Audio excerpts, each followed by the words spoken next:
Ya, assalamualaikum teman-teman. Ketika saya ke Malang, saya ditemani oleh seseorang dengan kendaraan yang sangat luar biasa. Nah, ini dia orang ini.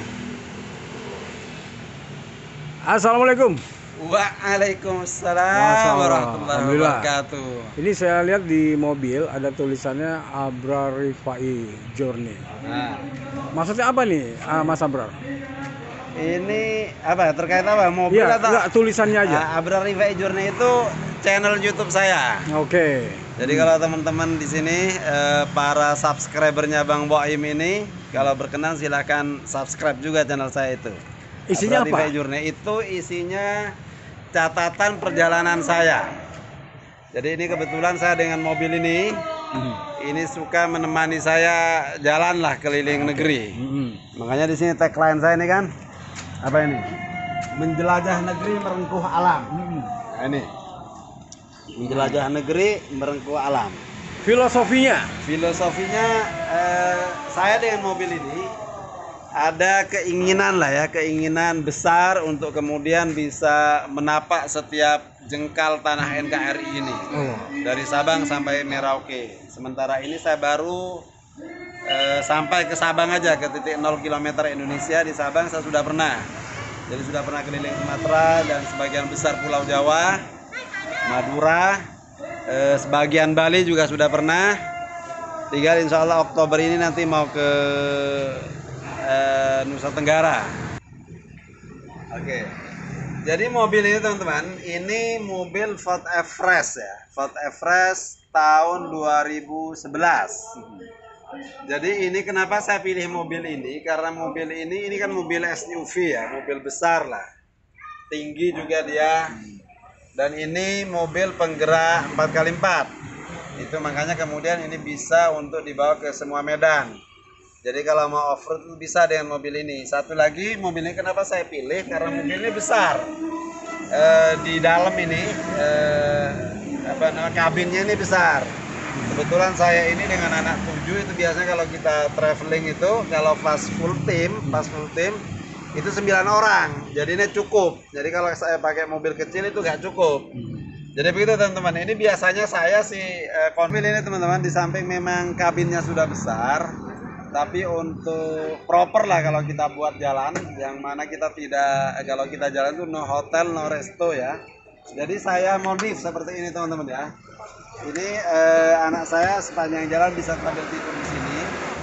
Jadi kalau tengah berhenti, ini saya buka kursi tengah ini dilipat, kemudian ini dibentang begitu. Nah, jadilah ini menjadi tempat tidur yang sampai ke sana. Jadi orang dewasa pun bisa selonjor ya. Bisa muat berapa orang ketika dibentangkan? Ketika dibentangkan ya 2 orang dewasa saja sih. Tapi kalau anak kecil saya berdua dengan istri saya dengan anak saya 3 orang kecil masuk lah di sini. Ya. Nah, ini juga tenda. Oh iya. Nah, ini juga tenda. Namanya ini sekarang ini lagi apa orang Jawa bilang lagi tren lah. Namanya disebutnya ini rooftop tent atau biasanya disingkat roof tent. Jadi tenda atas mobil namanya. Jadi bisa dibuka Mas? Nah, mungkin dibuka sedikit aja. Sedikit aja ya. Jadi ini buka tinggal begini aja.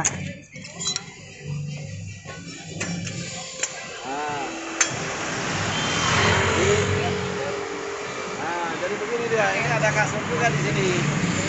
Ini bisa juga untuk 3 orang dewasa bisa. Full ya. Tinggal begini aja.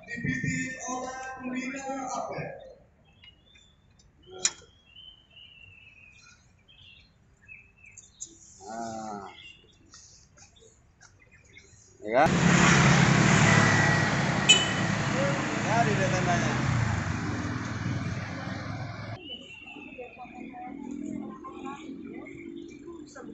Nah, ini juga kita bentang di sini tikar. Kita kursi meja ada di sini, ya kita pakai untuk sholat dan sebagainya di sini di samping mobil. Nah, jadi kalau kita berhenti teman-teman, biasanya kalau saya jalan lagi adventure itu biasanya kalau kita para pejalan yang backpacker itu kita berhentinya di Hotel Merah Putih alias Pertamina pom bensin. Nah, jadi kita tinggal buka ini aja. Jadi kita numpang bersih-bersih di pom bensin, tidurnya di sini. Nah, ini sebenarnya ini dapur saya, cuman ini kompornya lagi diturunin. Ini di sini kompor. Jadi kalau mau masak tinggal buka begini aja. Nah, jadi tidak dilepas-lepas kompornya itu di sini. Saya masaknya pakai inverter ini. Inverternya 2000 watt ini. Ini 2000 watt. Ini 2000 watt. Oh, apa semuanya masuk sini. Nah, begitu.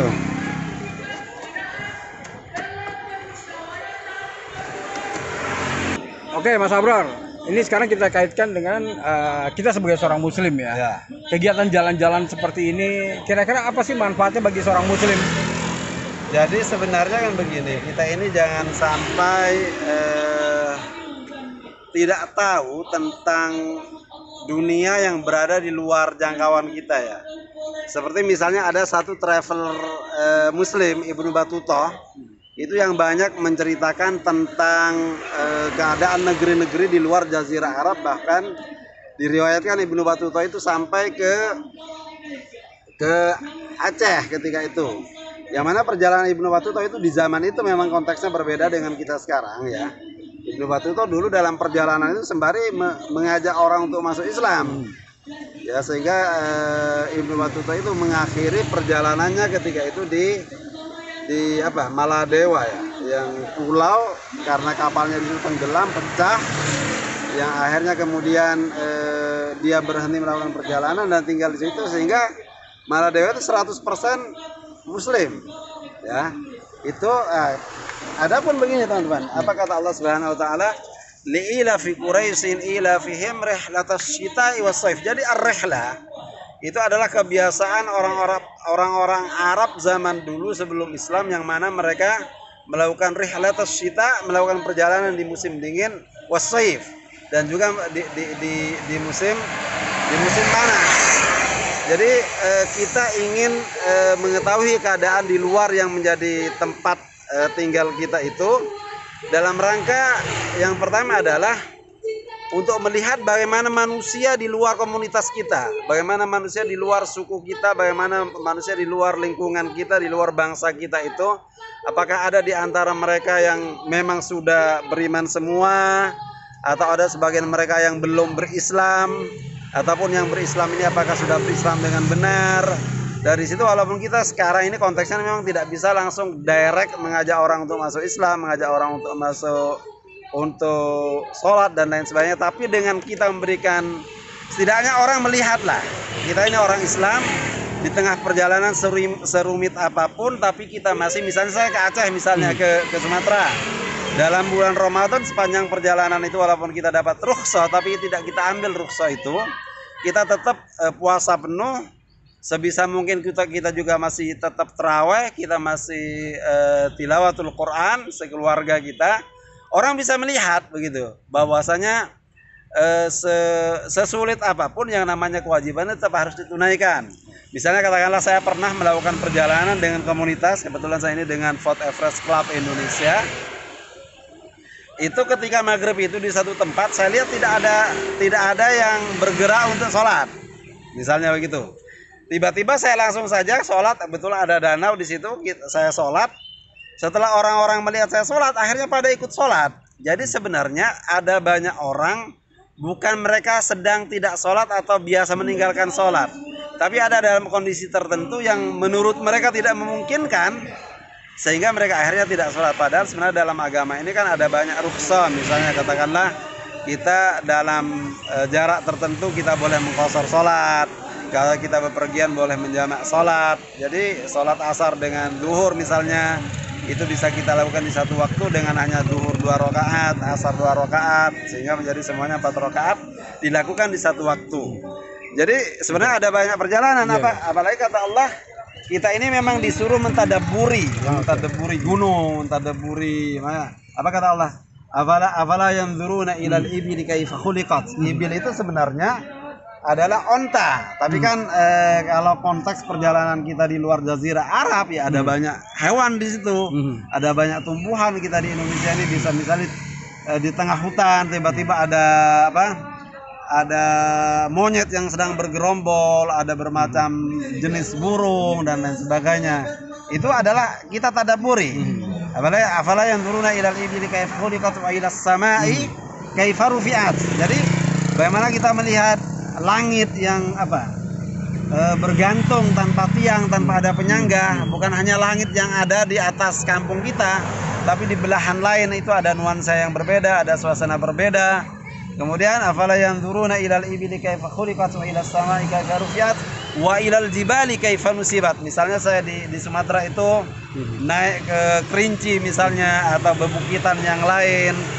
Kemudian wa ilal ardi kaifa sutihat, bagaimana bumi ini dibentangkan. Itu semuanya adalah kita sebutnya menjadi al-ayat al-kauniyah. Jadi ayat yang berbentuk semesta ini. Di samping al-kauliyah yang berbentuk Al-Qur'an tentunya, ada al-hadis, hadis-hadis kursi. Tapi sebenarnya jauh lebih banyak itu ayat-ayat Allah yang kauniyah, yang itu baru bisa kita baca, yang bisa kita pelajari kalau kita melakukan perjalanan. Tapi kalau stay saja kita di rumah tidak akan bisa mendapatkan itu semua.